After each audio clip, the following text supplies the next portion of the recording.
అన్నావంటే ఎదురవనా, అన్నిపై ఉన్నావంటే నిదరవనా, కలలే కన్నావంటే నిజమై ముందుకి రానా, కలతై ఉన్నావంటే కథనవనా.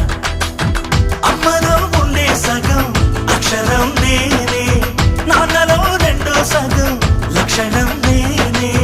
అమ్మతోడు నాన్నతోడు అన్ని నీకు అన్నే చూడు, చెల్లిపోని బంధం నేనమ్మా, చిటి చెల్లెమ్మా, వెళ్ళిపోని చుట్టం నేన.